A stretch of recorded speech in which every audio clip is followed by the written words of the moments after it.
ভাত, আমরা ভাত খাই যে চাল দিয়ে, সেই চালই আমি নিয়ে নিয়েছি। এটা আমি সুন্দর ভিজিয়ে রেখে দিয়েছি, 4-5 ঘন্টা ভিজিয়ে দিয়েছি। এবার এটা আমি মিক্সচার করে নেবো। আমার একটু গোবিন্দভোগ চাল লাগবে এই রেসিপিটার জন্য, তাই আমি একটু গোবিন্দভোগ চাল অল্প একটু ভিজিয়ে নিয়েছি। এটাও আমি পেস্ট করে নেবো সুন্দর করে। পেস্ট করে নিয়ে চলে এসেছি, একদম মিহি পেস্ট করেছি। হ্যাঁ, এবার এতে কি কি অ্যাড করি তোমরা আমার সঙ্গে থাকো। এটা কি হতে চলেছে সেটাও তোমাদের সঙ্গে পরে বলছি আমি। প্রথমে দিয়ে দেবো অল্প একটু আখের গুড়, এই যে খুব বেশি দেবো না, অল্প অল্প পরিমাণ দেবো আমি। সামান্য একটু নুন দিয়ে দিচ্ছি, অল্প আখের গুড় দিয়েছি আর অল্প একটু নুন দিয়ে দিচ্ছি। আমি একটু একটু দেখো ডিমের সাদা অংশ, এইটা আমি ফাটিয়ে নিয়েছি, খুব ভালো করে আমি এটা ফাটিয়ে নিয়েছি। খুব ভালো করে একদম ফাটিয়ে নিয়েছি। এই সাদা অংশটা আমি দিয়ে দিচ্ছি। দেখো একদম এই চামচের 1 চামচ মতো, টিস্পুনের 1 টিস্পুন মতো আমি ময়দা দিলাম।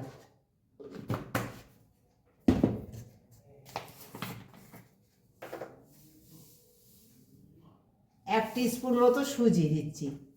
1.5 দিয়ে দেবো একটু, আমি দুধ গুলে রেখেছিলাম, আমুল দুধ, এই দুধটা দিয়ে দেবো। দিয়ে এবার এগুলো গুলে নেবো ভালো করে। তারপরে আমি, তোমরা আমার সঙ্গে থাকো, দেখো এর থিকনেসটা কেমন রাখি আমি। গোবিন্দভোগ চাল একটু গুঁড়ো করে রেখেছিলাম, এই অল্প একটু এটাও দিয়ে দেবো সামান্য। তোমরা দেখো চামচে মেপে 1 চামচ দিচ্ছি আমি। তেল গরম করে নিয়েছি খানিকটা তাওয়ার মধ্যে, দেখতে পাচ্ছ, তার মধ্যে খানিকটা আমি ঘি দিয়ে দিচ্ছি, অল্প একটু, সামান্য একটু। এতে স্বাদ না একেবারে দারুণ হবে, একটা মানে একেবারে অন্যরকম স্বাদে এই পাটিসাপটা পিঠা তৈরি হবে। আর এই গরম করা তেল ঘি সমস্ত কিছু আমি বাটিতে এই যে নামিয়ে নিচ্ছি। তোমরা দেখো এই যে তেলটা গরম করেছি, এই তেল একটু আমি এই ব্যাটারের মধ্যে দিয়ে দেবো। তোমরা দেখেছো এই যে কালকে ব্যাটার তৈরি করেছি, সেই ব্যাটারের মধ্যে এই তেল ঘি একটুখানি আমি দিয়ে দিলাম, এই মিশিয়ে নিলাম খুব ভালো করে। এটা নিয়ে একটুখানি করে আমি ব্রাশ করে নেব। ব্রাশ করে করে নিয়ে আমি এই পাটিসাপটার আকারে সুন্দর করে তৈরি করে নেব। কত সুন্দর উল্টাবে, তোমরা খালি দেখো। দেখো বন্ধুরা, এই যে কত সুন্দর দেখো বানিয়েছি, কত সুন্দর দেখো ফোটা ফোটা উঠেছে, তোমরা দেখতে পাচ্ছ পাটিসাপটার। এতেই বোঝা যাচ্ছে যে পাটিসাপটার পিঠে কত সুন্দর নরম আর তুলতুলে হবে। তোমরা তো অনেক রকমভাবে খাও, একবার আমার এই ভাতে রান্না করা চাল দিয়ে, তোমরা সেদ্ধ চাল দিয়ে করে খেয়ে দেখো, আশা করি তোমাদের খুবই ভালো লাগবে। দেখো আমি এই যে খিরসা বানিয়েছি, খিরসা দিয়ে দিলাম। আর এই যে পাটিসাপটা সুন্দর দেখো কত সুন্দর উল্টাবে, তোমরা দেখো একটা পাটিসাপটা আমার ভাঙবে না, একটা পাটিসাপটা ভাঙবে না, খুব সুন্দর উল্টাবে আমার। তোমরা দেখতে পাচ্ছ। এবার এই পাটিসাপটার মালাই তৈরি করব, মালাই পাটিসাপটা তৈরি করব। তার জন্য আমি কি কি করব দেখো, প্রথমে জল নিয়ে নিয়েছি। এই জলের মধ্যে দেখো প্রথমে একটু এই যে দুধ গুলে নিয়েছি, আমুল দুধ। তোমাদের গরুর দুধ থাকলে তোমরা গরুর দুধ দিতে পারো, আমার গরুর দুধ নেই এখন আপাতত, তাই আমি এই আমুল দুধটা গুলে আমি সুন্দর দিয়ে দিলাম। হ্যাঁ, আর জলের মধ্যে দিয়ে দেবো দেখো একটু নুন, একটু নুন সামান্য 1 চিমটি নুন, হ্যাঁ, আর তেজপাতা দিয়ে দেবো। 3টে এলাচ থেতো করে নিয়েছি, সেই এলাচ থেতো দিয়ে দেবো। দেখো আখের গুড়,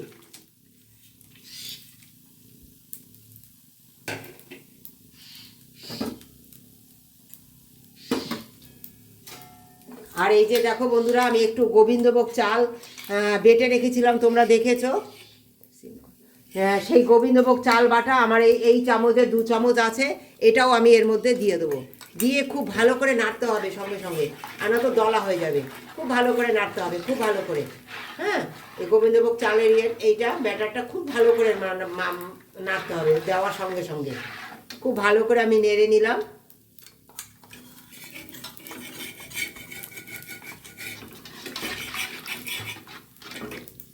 এবার এর মধ্যে এই যে আলমন্ড আর তোমার কাজু বাদাম আমি গ্রেট করে রেখেছিলাম, এই খানিকটা দিয়ে দেবো।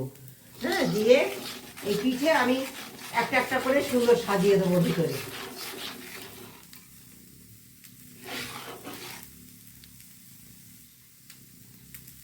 এইগুলো না তৈরি করে নিয়েছিলাম খোয়া ক্ষীর, হ্যাঁ, তোমরা আমার চ্যানেলে দেখতে পাবে আমি খোয়া ক্ষীর কীভাবে তৈরি করেছি, তোমাদের সঙ্গে ছেড়েছি। আর সেই খোয়া ক্ষীর দিয়ে দিলাম সামান্য।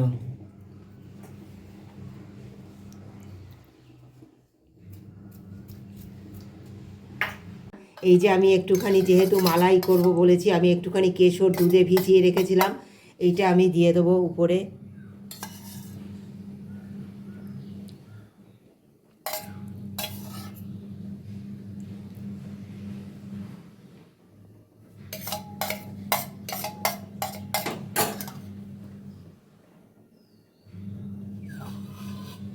আর একটু উপরে আবার খোয়া ক্ষীর দিয়ে দেবো সামান্য। সার্ভ করার জন্য একেবারে রেডি। দিয়ে দেবো এই যে বাদাম কুচিয়ে রেখেছিলাম, এই বাদাম কুচি দিয়ে দেবো অল্প। তোমাদের কেমন লাগলো আমার এই রেসিপি, এই মালাইয়ের রেসিপি? আশা করি তোমাদের খুব ভালো লেগেছে। যদি ভালো লেগে থাকে একটা কমেন্ট দিয়ে, একটা লাইক দিয়ে অবশ্যই বন্ধু হয়ে পাশে থেকো, এবং যারা সাবস্ক্রাইব করোনি অবশ্যই সাবস্ক্রাইব করো। আর কেমন লেগেছে এটা অবশ্যই জানিও।